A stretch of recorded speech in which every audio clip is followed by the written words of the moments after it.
आज थाने में जाके रिपोर्ट लिखाने जाओ तो पहले बार कागज पकड़ के वो रिपोर्ट लिखता भी नहीं है। क्या हालत हो गई आप, मतलब लॉ एंड ऑर्डर ठीक क्या करेंगे? लॉ एंड ऑर्डर आपको पता ही नहीं है कि खराब कितना है, रिपोर्टें दर्ज नहीं हो रही हैं। बाकी मुख्यमंत्री जिस फैंसी ड्रेस कंपटीशन को करके नए नए कपड़े पहनकर जिस तरह से जाते हैं और निवेश लाने की बात करते हैं, तो वो निवेश कहीं दिखाई नहीं दे रहा है। बेटियां सेना में सेवा दे रही हैं, उनको गालियां दे रहे हैं, उन्हें आतंकवादियों की बहन बता रहे हैं। कोई सेना को बीजेपी के पैरों में नतमस्तक बता रहा है, तो बीजेपी का कोई मैं समझता नहीं योगदान है। बट हाँ, सेना का जो शौर्य है वो सराहनीय है। उन्होंने पाकिस्तान के दांत खट्टे करे, उन्हें घर में घुसकर मारा।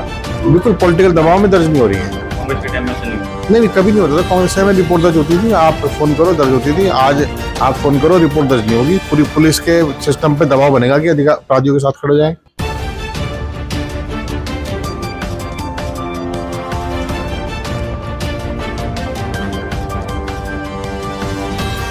हट नहीं रहे। बीजेपी की विचारधारा ठीक उल्टी है, वो नफरत फैलाकर राजनीति करती है। नहीं, कानपुर में जो सिडकुल है या कहीं भी अगर सिडकुल बनाए तो उसका तो स्वागत किया जाना चाहिए, अच्छी चीज है, अच्छा काम होता है, लेकिन वो दलालों से मुक्त रहे। कंप्यूटर और मोबाइल की जो इंट्रोडक्शन है हमारे देश में, तो राजीव जी द्वारा किया गया, तो उनके द्वारा करे गए असंख्य कार्य हैं जो हमारे आज कांग्रेस के वरिष्ठ जनों ने प्रोग्राम रखा। नहीं, अच्छी पहल नहीं, सरकार की पहले ही ये योजना तो एनडी तिवारी जी की है ना, सिडकुल बनाने की। अब सिडकुल का कहीं नया स्थापना होती है तो निश्चित रूप से एनडी तिवारी जी के उस दूर दृष्टिकोण को देखा जाएगा कि जिसमें उन्होंने राज्य में और खासकर हरिद्वार में औद्योगिक क्षेत्र बनाए जाने की संभावनाओं पर पूरा ध्यान दिया था। लॉ एंड ऑर्डर में आप ये देखिए कि पुलिस अपनी मेहनत से काम करती है और पुलिस का काम बहुत संतोषजनक है, लेकिन यदि आप देखेंगे ध्यान से तो उसमें जो राजनीतिक इंटरफेयर है खासकर सरकार का, वो बड़ा गंभीर है। कहीं ना कहीं अगर अपराधियों को बचाने के लिए सरकार के लोग लगेंगे तो आप पुलिस कैसे कार्रवाई कर पाएगी?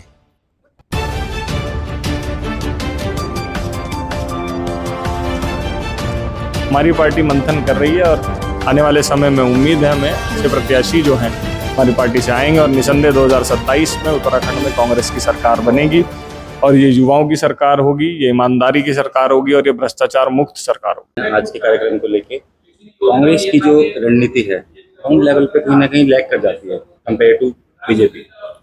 देखिए, कांग्रेस एक आइडियोलॉजिकल पार्टी है और हमारी आइडियोलॉजी पर हमें इतना विश्वास है कि आइडियोलॉजी से जुड़ा हुआ व्यक्ति कभी भी अपने स्थान से हटता नहीं है। कुछ लोग हो सकता है बीच में आ जाएं जो आइडियोलॉजी से जुड़े हुए ना हो, जो कहीं हम उन्हें दाएं बाएं मान सकते हैं, लेकिन जो विचारधारा जुड़ा हुआ व्यक्ति है वो कांग्रेस की आइडियोलॉजी पर अड़ग खड़ा है। हमारा देश का संविधान और लोकतंत्र उसी आइडियोलॉजी पर टिका हुआ है। वही गांधी नेहरू की विचारधारा, वही आज न्याय की विचारधारा है, वही समरसता की है, वही सद्भावना की है। तो हम अपनी लाइन से हट नहीं रहे। बीजेपी की विचारधारा ठीक उल्टी है, वो नफरत फैलाकर राजनीति करते हैं। आज वो 80-20 की राजनीति कर रहे हैं और असलियत में वो केवल 5 और 95 की राजनीति कर रहे हैं। 5 उनके उद्योगपति मित्र और उनके लोग, और 95% लोग पूरा हिंदुस्तान जो आज उनके गलत कार्यों का, गलत दिशाओं का, गलत सोच का दुष्परिणाम भुगत रहा है। महंगाई, भ्रष्टाचार, बेरोजगारी, संगठित लूट और आज आतंकवाद को भी। तो दोनों विचारधाराओं में हमें अपनी विचारधारा पर विश्वास है, गर्व है, और निश्चित रूप से वह विचारधारा आज भारतीय जनता पार्टी में 50% से अधिक है। आज भाजपा भी उस तरह की सोच को नहीं ला पा रही जो जिस तरह की सोच के लोग जानी जाती है, यानी वो नफरती सोच नहीं ला पा रहे हैं। तो आज भाजपा अगर मजबूर हुई है तो विचारधारा के सामने झुकी है, और इसलिए हम राजीव गांधी जी को भी और अपने नेताओं को इसलिए याद करते हैं ताकि आने वाले नए कार्यकर्ताओं में, नई पीढ़ी के लोगों में वो संदेश जा सके जो उन्होंने अपने जीवन को पूरे कुर्बान करने के बाद दिया है। कांग्रेस को अच्छा करना था, देखो, मैं ये नहीं कहता कांग्रेस ने ऐसा कोई सेक्टर नहीं जहां पर तरक्की करके विश्व स्तरीय कार्य ना किया हो। चाहे शिक्षा के क्षेत्र में होगा तो हम विश्व स्तरीय है, सुरक्षा के क्षेत्र में तो हमारे पास सबसे वर्ल्ड के टॉप क्लास हथियार हैं। आप किसी भी सेक्टर में जाने की कोशिश करेंगे, बच्चों की हेल्थ को लेकर और एजुकेशन को लेकर और इंफ्रास्ट्रक्चर को लेकर, हम लोग पूरी दुनिया में अगर जो सबसे टॉप मार्क है उसी में शामिल है। तो कांग्रेस ने देश को सबसे मजबूत किया है, लेकिन आज भाजपा ने क्या किया है? आज भाजपा में 126 देशों में जो हिंदुस्तान के लोग रहते हैं उनके कारोबार और उनके जीवन पर संकट पैदा कर दिया। वो तो ठीक है, विदेश के लोग आज भी गांधी नेहरू की विचारधारा को, भारत से अधिक सम्मान अगर मिलता है तो पूरी दुनिया में मिलता है, लेकिन भारत में भी जब मिलता है तो हम सद्भावना और शांति की बात करते हैं। जो बात राजीव गांधी जी ने कही, जो इस देश को सिखाई, अपनी जान देकर भी भारत में शांति समझौते के लिए जाने जाने वाले व्यक्ति हैं, और इन्होंने पूरे देश को एक माला में पिरोने का काम किया। भले ही जान चली गई, लेकिन कभी भी कभी भी देश की एकता, अखंडता और समरसता से समझौता नहीं किया। सर लोकल लेवल की जो कांग्रेस की पार्टीज की बात करेंगे, जो टिकट आवंटन की प्रक्रिया है, कहीं ना कहीं लगा आपको जो पिछले रिसेंट मेयर के इलेक्शन में चूक हो गई? नहीं, उसमें चूक हुई है, और चूक नहीं कह सकते, भारी गड़बड़ी हुई है। लेकिन पार्टी का शीर्ष नेतृत्व इसका संज्ञान ले चुका है और उसमें उचित कार्रवाई होगी और आगे ऐसा ना हो। आपने देखा होगा कि तमाम अधिवेशन में राहुल गांधी जी ने भी इन बातों को, और खासकर लोकसभा और विधानसभा में भी, कलेक्टिव राय से ही प्रत्याशी चयन का काम करने को कहा है, और वो निश्चित रूप से करेंगे। 2027 को लेकर आपका निजी तौर पे क्या विजन है? नहीं, निश्चित रूप से जो वर्तमान में प्रदेश के जो हालात हैं, सरकार के जो हालात हैं, जैसे हर स्तर पर फेलियर अगर हम कहें, वो चार धाम यात्रा से पहले उन्होंने तमाम मीटिंगें, तमाम भाषण, तमाम दिए, और पहले ही चरण में गोता खा गई। तो इसलिए अर्थव्यवस्था के नाम पे यहाँ पर एक इंस्टीट्यूट भी नहीं खुला, एक फैक्ट्री नहीं खुली। उत्तराखंड राज्य के जो लोग पलायन कर चुके थे उनको वापस लाने के लिए या उनका सही उपयोग करने के लिए सरकार अभी तक कोई प्लान नहीं बना सकी। मुख्यमंत्री जिस फैंसी ड्रेस कंपटीशन को करके नए नए कपड़े पहनकर जिस तरह से जाते हैं और निवेश लाने की बात करते हैं, तो वो निवेश कहीं दिखाई नहीं दे रहा है। इंडस्ट्रियल एरिया की भी हालत खराब है। एजुकेशन जो हमें हब बनाना था वो नहीं बना पाए। प्राकृतिक संसाधन यहाँ उपलब्ध है, उसका हम लूट तो करवा रहे हैं, लेकिन उसका उपयोग राज्य के हित में नहीं कर पा रहे हैं। तो ये सब चीजें, ये सरकार का फेलियर है। सरकार मुख्यमंत्री बदलने में ज्यादा ध्यान देती है और योजनाएं बनाने में कम ध्यान देती है। एक लास्ट क्वेश्चन लूंगा। हरिद्वार का जो युवा है सबसे ज्यादा बेरोजगार और सबसे ज्यादा संख्या में है, हरिद्वार के बेरोजगार युवा है, उनको लेकर कांग्रेस का क्या विजन है फ्यूचर में?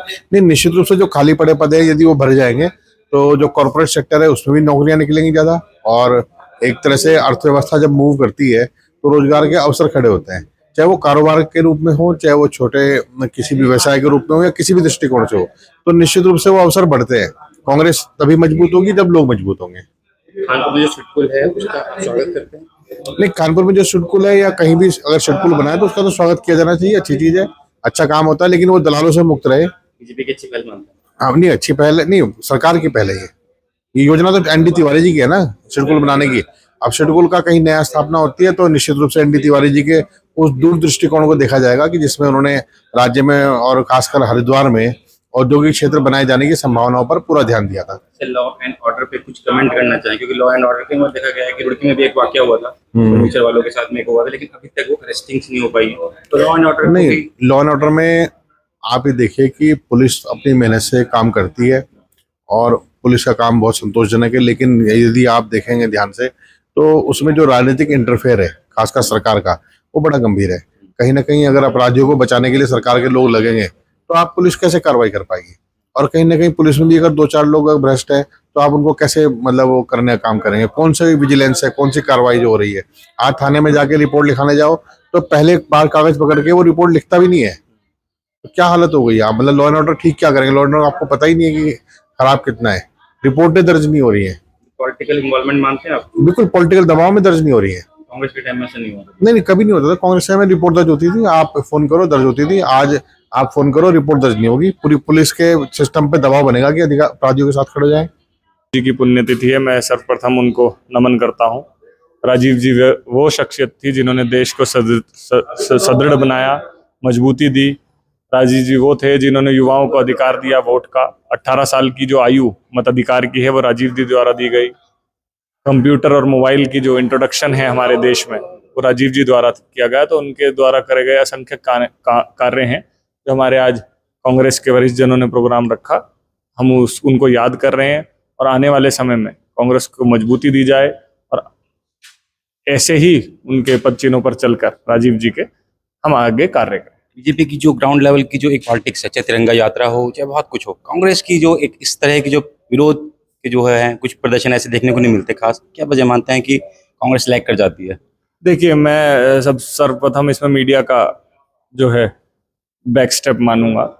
जो मीडिया है, कांग्रेस पहले ही अवगत करा देती है कि क्या देश के साथ गलत होने वाला है, परंतु जो नेशनल मीडिया है वो उसको नहीं दिखाती। मैं आपका धन्यवाद करूंगा जो जिले स्तरीय या फिर प्रांत के हिसाब से जो मीडिया है वो कम से कम हमारी बात लोगों तक पहुंचाती है।